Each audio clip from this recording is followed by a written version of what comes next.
हमें बुलाया, इसके लिए आप सभी लोगों को धन्यवाद देते हैं।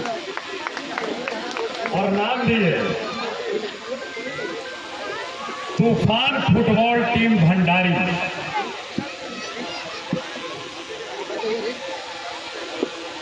कप्तान संतोष जी, संयोजक हमारे भाई सतेंद्र यादव जी, और इस पंचायत के सम्मानित मुखिया निरंजन साहू जी, पूर्व उप प्रमुख जयशंकर जी, भाई चंदन यादव जी, गोपाल जी, मनोज पासवान जी, अरविंद यादव जी, अर्जुन शिकारी जी, दीपक पासवान जी, और इस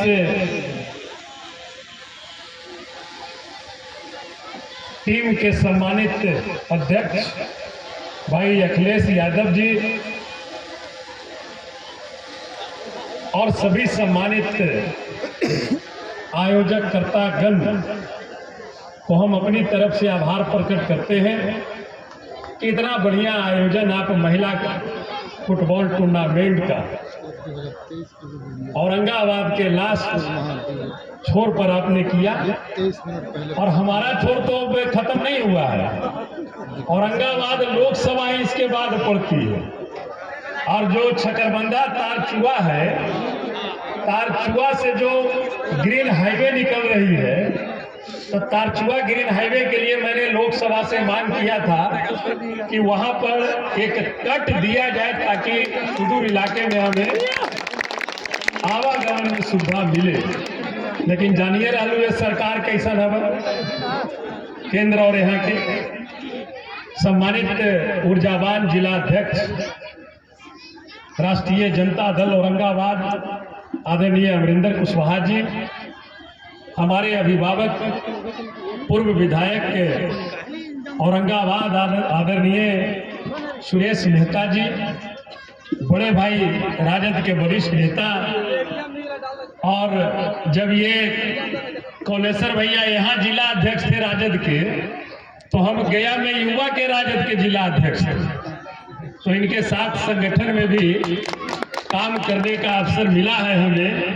आदरणीय कौलेसर यादव जी, आदरणीय हमारे बड़े भाई वरिष्ठ नेता सुबोध कुमार सिंह जी, प्रदेश के सम्मानित नेता आदरणीय यूसुफ आजाद अंसारी जी, हमारे प्रवक्ता डॉक्टर रमेश यादव जी, वरीय नेता रविंदर यादव जी, वरीय नेता उदय उज्जवल जी, संजय यादव जी, राजेश गुप्ता जी, श्रीमती मंजू यादव जी, श्रीमती चंचला जी, मुखिया पुट्टू यादव जी, रविंदर जी, राजेश वर्मा जी, जिला परिषद प्रतिनिधि छात्र नेता चंदन जी, सम्मानित मुखिया रंजीत जी, सम्मानित मुखिया विष्णुपत जी, विजेंद्र यादव जी, पूर्व मुखिया सुरेंद्र जी, अजय यादव जी, छात्र नेता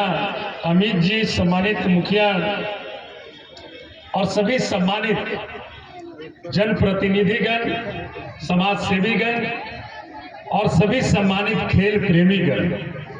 सबसे पहले हम दोनों टीम को, उत्तर प्रदेश और बंगाल के दोनों टीम को, हम अपने लोकसभा संसदीय क्षेत्र में आप यहां पर अपने खेलने के लिए आए, इसके लिए हम आपका स्वागत करते हैं, अभिनंदन करते हैं।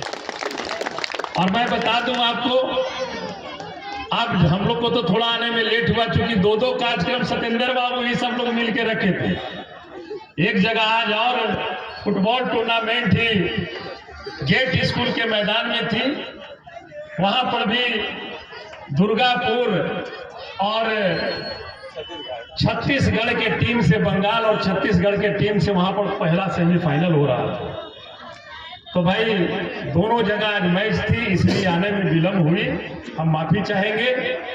लेकिन ये जरूर हमने देखा आने के बाद कि आप जब खेल रहे थे तो बाउंड्री के बाहर जितने भी जो आपके खेल प्रेमी थे हम उनको एक बार पुनः धन्यवाद देना चाहते हैं, बधाई देना चाहते हैं कि आपने खेल भावना को देखते हुए जो टीम जिस टाइम भी बढ़िया खेला, आप सभी लोगों ने उनका गर्मजोशी के साथ हौसला अफजाई आपने किया। इसके लिए हम आपको बधाई देते हैं। जो दर्शक दीर्घा में पवेलियन में जो साथी उनका हौसला अफजाई कर रहे थे, हम विशेष बातों में नहीं जाना चाहेंगे। खेल है ये, और एक बात के लिए और हम आपका आभार प्रकट करना चाहते हैं, अभिनंदन करना चाहते हैं, क्योंकि चुनाव जीतने के बाद ये जीत हमारी नहीं, ये जीत आप सब की है। पहली बार आपके बाद पास हम रूबरू हो रहे हैं, इसलिए इस ऐतिहासिक जीत के लिए जो आपने कड़ी मेहनत किया और हर एक पल पर आपने सहयोग और साथ दिया, उसके लिए आप सभी लोगों को हम अभिनंदन करते हैं, आभार प्रकट करते हैं। ऐसे हमारा पंचायत का भी दौरा होगा, हम सभी जगह जाएंगे मिलने के लिए, आपका अभिनंदन करने के लिए। जो ऐतिहासिक जीत आपने दर्ज किया है, इसके लिए हम आपको सैल्यूट करते हैं। और जो जिम्मेवारी आपने हमें दिया है, मैं आपको विश्वास दिलाता हूं कि जो जिम्मेवारी आपने हमें दिया है, उसे निष्ठापूर्वक, ईमानदारी पूर्वक आपके हक और अधिकार के लिए सड़क से लेकर संसद तक आपकी आवाज को मैं बुलंद करते रहूंगा, ये विश्वास दिलाता हूं मैं साथ। देखिए, खेल का प्रचलन, इसके पहले हम लोग भी गांव में थे तो सभी जगह खेल खेलते थे, सभी तरह का खेल का आयोजन होता था। लेकिन आज खेल से आप हर एक मुकाम को पा सकते हैं। लोकसभा चल रही थी तो खेलो इंडिया पर बहस हुई, हमने लोकसभा में अपनी बात पूरी मजबूती के साथ रखा। केंद्र सरकार जो खेलो इंडिया लाई है, तो ये सिर्फ पेपर पर लाने से काम नहीं चलेगा। हमारी जो बच्चे में प्रतिभा है, वो गांव के बच्चे में प्रतिभा छुपी हुई है, उस प्रतिभा को पहचान कर उसे जिला और राज्य में और देश के पैमाने पर ला करके खड़ा करना होगा। उसके लिए योजना बनानी पड़ेगी। आपने देखा, जब महागठबंधन की सरकार माननीय तेजस्वी जी और नीतीश बाबू की बनी, तो नौकरी की भरमार हुई, और उस नौकरी में एक चीज का आरक्षण और दिया गया, जो जिस भी प्रकार का खेल से आते हैं उन्हें भी आरक्षण दे करके बड़ी संख्या में बिहार सरकार में उनको भी नौकरी देने का काम किया गया है। हम ये जरूर आपको बताना चाहेंगे कि आने वाले समय में जब हमारी सरकार बनेगी, ऐसे अनेकों कार्यक्रम हैं, लेकिन एक दो जो कार्यक्रम है वो खास करके युवा आयोग और खेल आयोग का गठन निश्चित तौर पर महागठबंधन की सरकार में होगी, ताकि हमारे जो बिहार के युवाओं की स्थिति है उसको हम कैसे बढ़िया कर सके।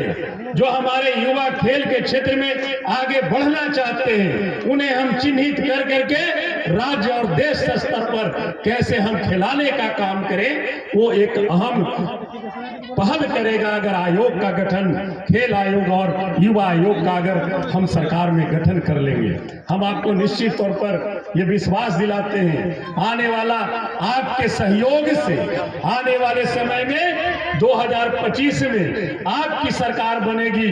अभी अफसरशाही की सरकार है, अफसरशाही की सरकार है, और जहां पर अफसरशाही हावी रहती है वहां पर लोकतंत्र कुचला जाता है, लोकतंत्र कुचला जाता है। आपने देखा, अभी बीपीएससी का पेपर लीक हुआ, हमारे माननीय नेता तेजस्वी बाबू ने शालीनता पूर्वक इस बात को रखने का काम किया, छात्रों से जाकर के मिलने का काम किया।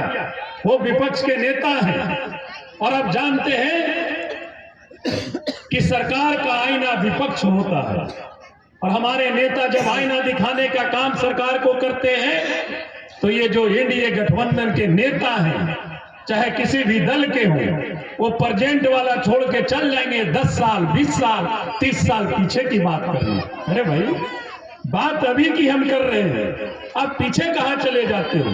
आप सरकार में हो, अगर गलत हुई है तो हम तो जवाब मांगेंगे ही, हम जवाब मांगेंगे। मैंने कल एबीपी न्यूज पर भी बोला कि बिहार पब्लिक सर्विस कमीशन एक बहुत बड़ी संस्था है, प्रतिष्ठित संस्था रहा है बिहार का, और उससे अगर कोई भी एग्जाम लिया जाता था तो लोगों में, आम लोगों में यह धारणा होती थी कि नहीं, ये एग्जाम बीपीएससी ले रहा है, इसलिए बहुत ही बढ़िया एग्जाम होगा। हमारे जो ऊर्जावान छात्र छात्राएं थे कड़ी मेहनत करते थे, लेकिन आज की स्थिति बीपीएससी का पेपर लीक, जो भी एग्जाम ले रहे हैं पेपर लीक। जब पेपर लीक हुई है, छात्र वहां बैठे हुए हैं, तो क्या दिक्कत है? री एग्जाम का शेड्यूल आप निकालो। हम लोग कहां मांग कर रहे हैं? हम लोग तो कह रहे हैं कि री एग्जाम का शेड्यूल जारी करें। हमारे माननीय नेता ने भी कहा कि री एग्जाम इसका होना चाहिए। सरकार दोष देते हैं कि विपक्ष राजनीति कर रही है। 13 दिन 15 दिन से छात्र बैठे थे धरना पर। आप हमें बता दीजिए, सरकार का या बीपीएससी का कोई भी एक पदाधिकारी या सरकार का कोई एक भी नेता प्रतिनिधि उन छात्रों से जाकर के बात करने का प्रयास किया, उन्हें विश्वास में लेने का काम किया, यकीन की हिदायत। इसलिए साथी, इस तरह की बातें चल रही है, लेकिन हम लोगों को सजग रहना है और जो बातें आ रही है उन तमाम चीजों को गंभीरता पूर्वक देखना भी है, समझना भी है। उसके बाद हम लोगों को शालीनता पूर्वक कदम आगे बढ़ा करके जो मंजिल हासिल करनी है, लोगों के हित की सरकार बनानी है, उसके लिए हम लोगों को आगे काम करना होगा। हम पुनः भाई इस तूफान फुटबॉल टीम के जितने भी सम्मानित सदस्य हैं, सम्मानित मुखिया जी है, सत्येंद्र जी, चंदन जी, सभी लोग जितने भी पदाधिकारी हैं, पुनः दिल की गहराइयों से आपने हमें इस अवसर पर आमंत्रित कर बुलाने का काम किया, इतना सम्मान देने का काम किया।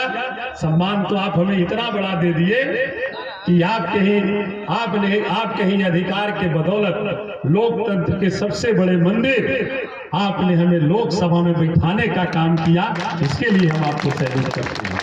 इसलिए सम्मान आपका जो मिलता है, निश्चित तौर पर हमारा हौसला और बढ़ता है। और इसी हौसले के साथ एक दो आवेदन आई है कंचनपुर से, जो ये चकरबंदा जोड़ने का है, ये तो हमारा ड्रीम प्रोजेक्ट है। हमने सपना सजो लिया है कि इसे जोड़ेंगे जरूर, एकदम जोड़ेंगे जरूर। और उसके लिए अभी तो हम बात करेंगे। अभी मुख्यमंत्री जी का दौरा चल रहा है ना सब जगह, हम बोलेंगे। अभी हम गए थे कुटुम्बा का ही इलाका पड़ता है बारून प्रखंड में। 3 गांव हमारा ऐसा, 4 गांव जहां अभी तक रोडे नहीं पहुंचा है। तो मीटिंग यहाँ होती ना, तो हम बोलो भाई कि माननीय मुख्यमंत्री जी, आप विकास की गाथा गाते हैं और औरंगाबाद 75 साल तक के आपके नेतृत्व में रहा, और हमारे यहाँ का 3 गांव वो और करीब 10-15 गांव है जो अभी तक पक्की सड़क से नहीं जुड़ा है, उसकी आवाज बुलंद करेंगे। कहाँ ये कचनपुर चकरबंदा अगर जुट जाएगी तो इस 70 किलोमीटर की दूरी न कमेगी जी, 70 किलोमीटर की दूरी कमेगी। इन्हें को डुमरिया जाना होगा। SS 69 जो है, हमने उसकी आवाज रखी नितिन गडकरी जी से मिला कि ये 3 लोकसभा क्षेत्र को जोड़ता है। बिहार की राजधानी पटना से चलकर इमामगंज होते हुए, डुमरिया होते हुए झारखंड को जोड़ता है। तो आप हमें बताइए ना भाई कि SS से NH करने के लिए कौन सा प्रावधान है? प्रावधान तो है ना, प्रावधान ऐसा है कि जो पथ लंबी दूरी का हो, उस पर आवागमन बहुत काफी हो, भारी आवागमन हो। सबसे ज्यादा लंबी तो 225 किलोमीटर का है, सबसे लंबा रोड है, और एक राज्य से दूसरे राजधानी को जोड़ता। मैंने क्वेश्चन किया था, जवाब आया है। तो ये सारी चीज जो आपने हमें मौका दिया है, तो निश्चित तौर पर सभी चीजों के लिए ट्रामा सेंटर का निर्माण, ट्रामा सेंटर के लिए बोला जमीन वगैरह का करीब चयन प्रक्रिया पूरी हो चुकी है। मेडिकल कॉलेज की हम लोग लड़ाई लड़ेंगे। उत्तर कोयल नहर परियोजना और जो परियोजनाएं हैं, अभी एक चीज हमें बताए, ये जगन्नाथ बांध जगन्नाथ बांध से एक पैन निकाल लेगा तो निश्चित तौर पर इसके लिए हम पहल जारी कर देंगे, पहल जारी करेंगे। समय लगेगा लेकिन प्रयास करेंगे कि उस काम को कराएं। उत्तर कोल में जो दूसरा टेंडर हुआ उसका काम का शिलान्यास हम लोग 11 तारीख को कहां पर रख रहे थे? आजन फील्ड पर हम लोग उसका शिलान्यास करने जा रहे हैं, कार्य का शुभारंभ करेंगे। और निश्चित तौर पर जो सपना रहा है हम लोगों का, किसान का, हम लोगों का जो सपना है उत्तर कोयल हो या हरियाही हो, उसके लिए हर संभव प्रयास कर करके हम लोग पानी वहां तक खेत में पहुंचाने का काम करेंगे। उत्तर कोयल का जो जितना भी केनाल है उसका डीपीआर करीब करीब समर्पित कर दिया गया है। हम कहीं भी हैं तो क्षेत्र के लिए हम लगे रहते हैं। अगर फ्लाइट में भी हम बैठ गए तो हमको मिल गए जल संसाधन विभाग के ये संजय मल जी मिल गए, संतोष मल जी मिल गए फ्लाइट में जल संसाधन विभाग के, और साथ में माननीय मंत्री जी भी थे, आदरणीय विजय चौधरी जी बगल में दोनों बैठे थे। तो सारी चर्चा होते गई, उत्तर कोयल नहर की बात मैंने की। हमने उनसे कहा भी कि माननीय मंत्री जी, बिहार सरकार का भी इसमें अच्छा खासा पैसा लग रहा है, आप भी एक दिन वहां कार्यक्रम दीजिए। हमने आमंत्रित किया उनको। संजय मल जी हमको फिर कंप्यूटर पर खोल के दिखाने लगे कि नहीं, जो केनाल वाला जो केनाल की बात है, जितना भी शाखाएं फूटी है उत्तर कोयल से, सारे का डीपीआर करीब करीब आ चुका है। उसको भी हम लोग टेंडर की प्रक्रिया में बहुत जल्द करेंगे। तो इसलिए साथी जो जिम्मेवारी दिए हैं उस जिम्मेवारी के साथ हम आगे बढ़ रहे हैं। बहुत ज़्यादा हमने आपका समय ले लिया, क्योंकि 6 महीना बाद लगता है कि मुलाकात हुई है, आपके बीच आए हैं, तो इसलिए बहुत सारी बातें करनी है। फिर आपके बीच पंचायतों में जब हम जाएंगे, आपसे रूबरू होंगे तो आपसे वार्तालाप हम करेंगे। इन्हीं चंद शब्दों के साथ पुनः आप सभी